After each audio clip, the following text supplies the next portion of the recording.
আসসালামু আলাইকুম গাইজ, এই যে একটা গাছ দেখতে পারতেছেন, এই গাছটা আমরা অবশ্য চিনি না। আমাদেরকে একদিন চিনাই দিল যে এই গাছের ফল নাকি খাওয়া যায়, খাইতে সুপারির মতো লাগে। তো আমরা ভাবলাম আমরা ওইগুলো দেখি একটু টেস্ট করে কিরকম লাগে। আমরা অবশ্য গাছের নামও জানি না এবং গাছটাও চিনি না। আমরা দেখলাম সে খাইলো, এই কারণে আমরাও এটা ট্রাই করবো। এখন আমরা এই জায়গা থেকে কিছু ফল ছিঁড়ে নেবো আর কি। আপনারা দেখতে থাকেন, এই যে আমরা কিছু ফল ছিঁড়ে নেব। কিন্তু কালারগুলো দেখতে একটু বিশ্রী দেখাচ্ছে, কিন্তু আমরা ধুয়ে নেব। চলে মা ধুইতে যাই এখন। আমরা ছিঁড়বো না, দেখেন। আপনারা গাছটা চিনেননি, গাছটা আমরা চিনি না এবং গাছের নাম কি আমরা তাও জানি না। গাছের নামটা জানলে কমেন্টে জানাবেন।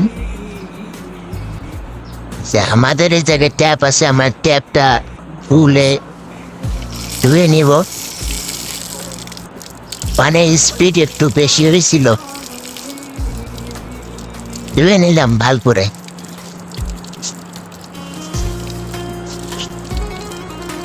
ভালো করে ধুয়ে নিচ্ছি,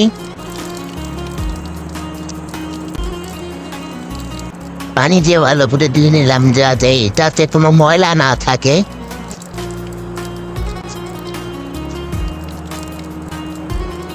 এরপর আমরা মানে ভালো করে ধুয়ে নেওয়ার পর আমরা এইগুলো ছিলাবো, মানে খোসা ছিঁড়ে ফেলবো।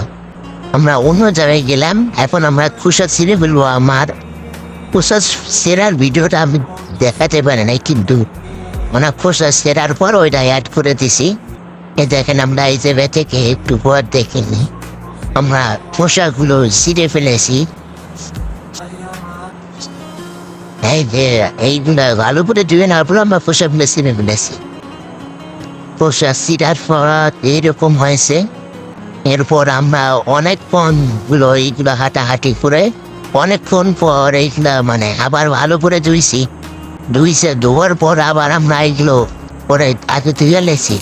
মানে যে ময়লা আছে, আমরা সিলাইতে অনেক মানে খোসা ছাড়তে অনেক ময়লা আসলে যে এইগুলো লেগে গেছে, এইগুলো আমরা আবার ধুয়ে নিলাম। এরপর আমরা আধা ঘন্টা 1 ঘন্টা ধরে এইগুলো শুধু মানে একটা দুটা করে খাইছি।